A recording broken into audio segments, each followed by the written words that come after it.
अब हमको पढ़ना है कृषि क्षेत्र की प्रमुख क्रांतियां। परीक्षा में एक क्वेश्चन पूछा जाता है, इकोनॉमिक्स का बहुत ही इंपॉर्टेंट टॉपिक भी है।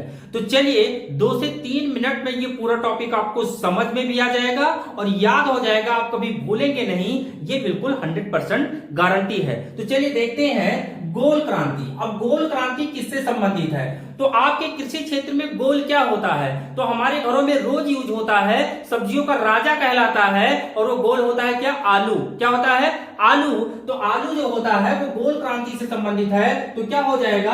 आलू उत्पादन। क्या हो जाएगा? आलू उत्पादन से संबंधित है क्या? गोल क्रांति। क्या हो जाएगा? गोल क्रांति। आगे देखते हैं हरित क्रांति। ये क्वेश्चन तो हमेशा पूछा जाता है। हरित क्रांति किससे संबंधित है? जब भारत में खाद्यान्न की कमी हो गई थी तो हरित क्रांति लाया गया था। कौन सी योजना लाया गया था? हरित क्रांति योजना लाई गई थी। तो ये हो जाएगा खाद्यान्न उत्पादन। क्या हो जाएगा? खाद्यान्न उत्पादन से संबंधित है क्या? हरित क्रांति। अब एक क्वेश्चन और पूछा जाता है कि भारत में हरित क्रांति का जनक किसे कहा जाता है? तो किसे कहा जाता है? एमएस स्वामीनाथन को। किसे? एमएस स्वामीनाथन को कहा जाता है। ये क्वेश्चन याद रखिएगा, ये हमेशा पूछा जाता है। किसको? एमएस स्वामीनाथन को।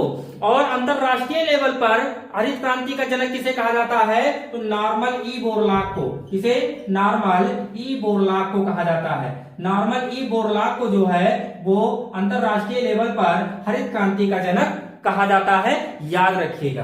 आगे देखिए श्वेत क्रांति। तो सफेद क्या होता है? दूध से संबंधित है। किससे? दूध से संबंधित है। दूध उत्पादन। दूध उत्पादन से संबंधित है क्या? श्वेत क्रांति। अब श्वेत क्रांति का जनक किसे कहा जाता है? तो श्वेत क्रांति का जनक भारत में वर्गीज कुरियन को कहा जाता है। किसे? वर्गीज कुरियन जो है वो भारत के दुग्ध जो है क्रांति के जनक कहलाते हैं, और श्वेत क्रांति दुग्ध उत्पादन से संबंधित है, ये भी याद रखिएगा। आगे देखिए नीली क्रांति। अब नीली क्रांति जो है ये मत्स्य उत्पादन से है। किससे? मत्स्य उत्पादन से संबंधित है क्या? नीली क्रांति। क्या? नीली क्रांति। और जो है मछलियों के उत्पादन पे सबसे ज्यादा जोर दिया गया था नीली क्रांति के अंतर्गत। उसके बाद रजत क्रांति। रजत क्रांति जो है ये अंडा उत्पादन से है। किसके? अंडा उत्पादन से जो है संबंधित है रजत क्रांति। क्या?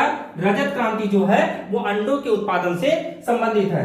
उसके बाद पीली क्रांति। पीली क्रांति जो है वो तिलहन। क्या है साथियों? तिलहन उत्पादन से संबंधित है पीली क्रांति। क्या?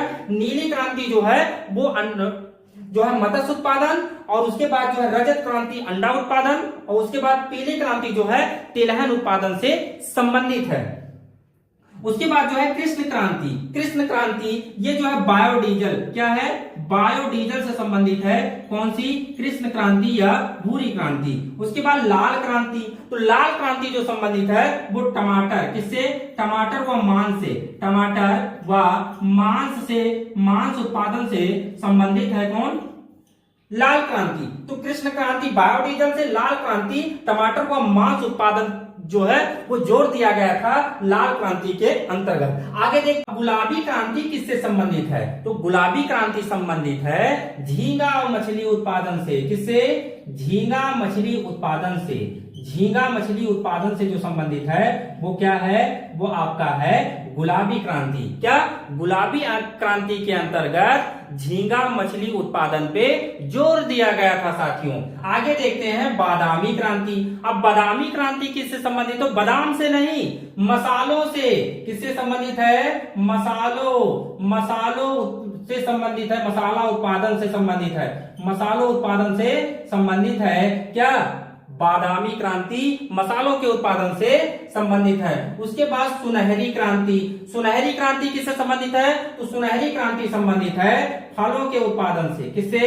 फलों के उत्पादन से संबंधित है। क्या? सुनहरी क्रांति। सुनहरी क्रांति जो है वो फलों के उत्पादन से संबंधित है। आगे देखते हैं अमृत क्रांति। अमृत क्रांति जो है ये दक्षिण भारत में एक योजना लाया गया था जिसका नाम था नदी जोड़ो योजना। क्या?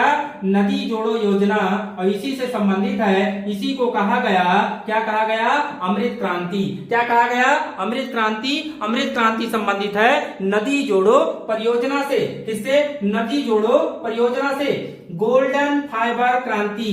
भारत में एक ऐसा कौन सा चीज है जिसे गोल्डन फाइबर कहा जाता है और वो कहा जाता है जूट को, और जूट से ही संबंधित है। जूट के उत्पादन क्या हो जाएगा, जूट के उत्पादन से संबंधित है गोल्डन फाइबर क्रांति। आगे देखते हैं सिल्वर फाइबर क्रांति। सिल्वर फाइबर क्रांति जो है वो कपास को कहा जाता है सिल्वर फाइबर भारत में, तो इसीलिए सिल्वर फाइबर क्रांति जो हो जाएगी वो कपास के उत्पादन से संबंधित हो जाएगी। क्या, कपास के उत्पादन से संबंधित हो जाएगी। अच्छा, कपास को और किस नाम से जाना जाता है, तो कपास को सिंडन के नाम से जाना जाता है। किस नाम से जाना जाता है, सिंडन के नाम से जाना जाता है साथियों। आगे देखिए सदाबहार क्रांति। तो सदाबहार क्रांति जो है ये किससे संबंधित है, ये संबंधित है आपका क्या, ये संबंधित है आपकी जैविक खेती से।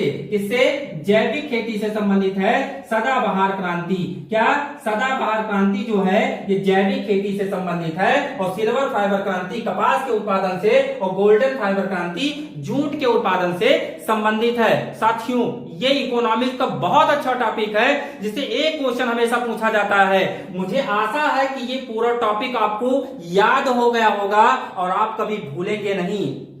टॉपिक को बांट बांट कर पढ़िए, जो आपको हार्ड लग रहा है छोटे छोटे खंडों में विभाजित करके पढ़िए। गारंटी है कि वो आपको समझ में भी आ जाएगा, आपको याद भी हो जाएगा, और अगर परीक्षा में वो क्वेश्चन पूछा जाता है तो आसानी से उसे आप हल भी कर पाएंगे। समझे कि नहीं।